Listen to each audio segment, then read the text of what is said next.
Assalamualaikum warahmatullahi wabarakatuh.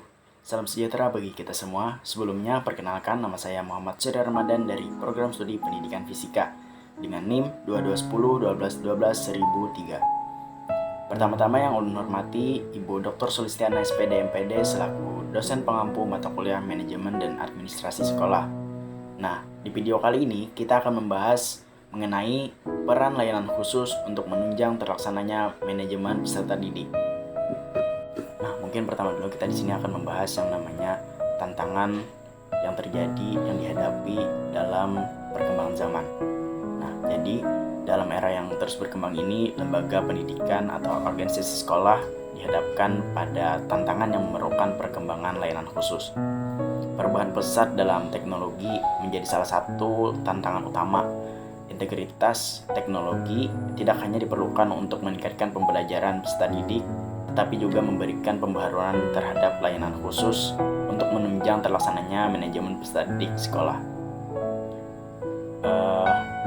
Pemberian fasilitas khususnya di pembangunan layanan khusus itu akan menjadi fokus utama dalam organisasi sekolah, yang dimana sekolah harus mampu memberikan layanan khusus sebagai peserta didik yang dapat berupa bimbingan konseling, perpustakaan, kantin, dan lain sebagainya.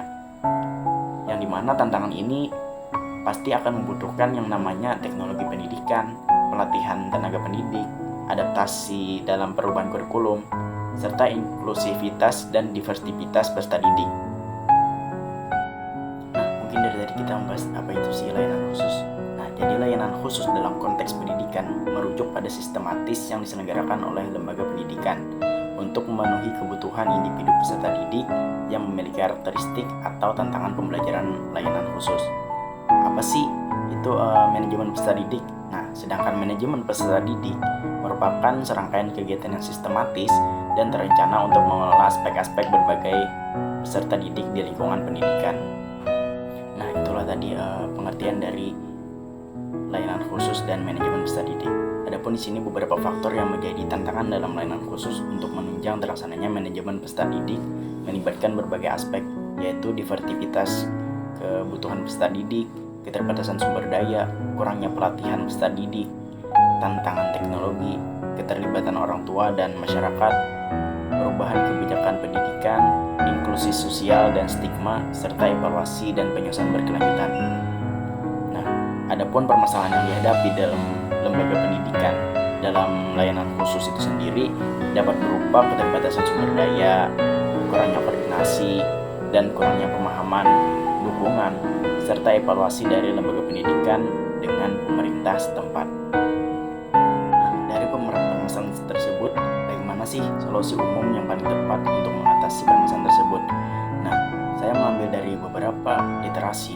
Jadi solusi umum yang tepat untuk mengatasi permasalahan layanan khusus tersebut yaitu dalam menunjang terlaksananya manajemen peserta didik itu melibatkan pendekatan holistik dan kolaboratif.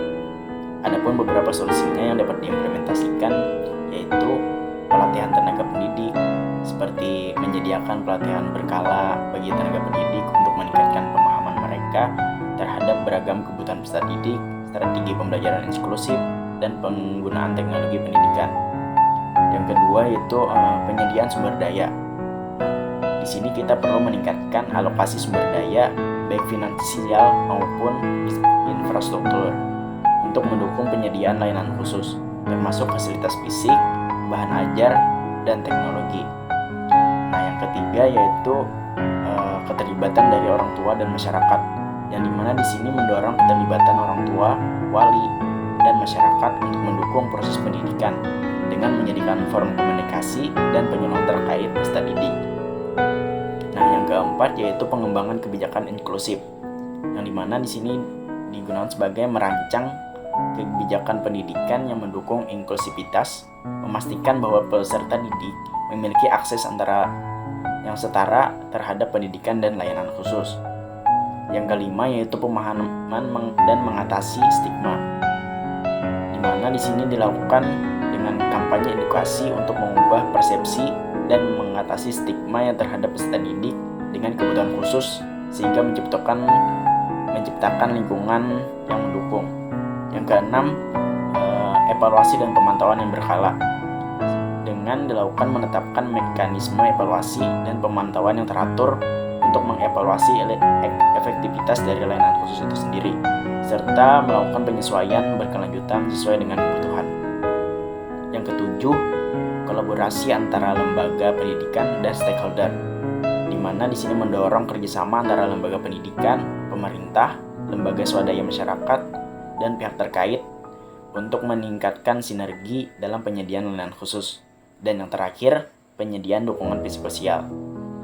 Menyediakan dukungan psikososial baik bagi peserta didik maupun tenaga pendidik mengakui pentingnya aspek kesejahteraan mental dalam keseluruhan pengalaman pendidikan. Nah, mungkin itu beberapa solusi yang bisa dibilang umum untuk menyelesaikan beberapa permasalahan-permasalahan yang terjadi dengan perkembangan zaman. Nah, mungkin di sini saya akan memberikan saran dan motivasi bagi lembaga pendidikan yang mungkin bisa diimplementasikan di lingkungan sekolah. Mungkin yang pertama terlebih dahulu untuk saran. Jadi saran saya untuk lembaga pendidikan dalam layanan khusus untuk menunjang terlaksananya manajemen peserta didik, yaitu dilakukan dengan penyusunan program pelatihan berkala, pengembangan sumber daya, pembentukan tim dukungan khusus, pendekatan kolaboratif dengan pihak tertentu, dan advokasi untuk kebijakan inklusif. Adapun motivasi yang bisa diimplementasikan untuk lembaga pendidikan dalam layanan khusus untuk menunjang terlaksananya manajemen peserta didik, yaitu yang pertama, meningkatkan prestasi akademik, peningkatan reputasi sekolah, pemenuhan kewajiban hukum, peningkatan partisipasi peserta didik, pengakuan prestasi individu, serta menarik dan mempertahankan tenaga pendidik yang berkualitas. Oke, mungkin itu yang bisa saya sampaikan. Saya mohon maaf jika di dalam penyampaian materi terdapat kekurangan maupun kesalahan baik yang disengaja maupun yang tidak disengaja. Akhir kata dari saya, terima kasih dan wabillahi taufiq wal hidayah wal ridha wal inayah. Wassalamualaikum warahmatullahi wabarakatuh.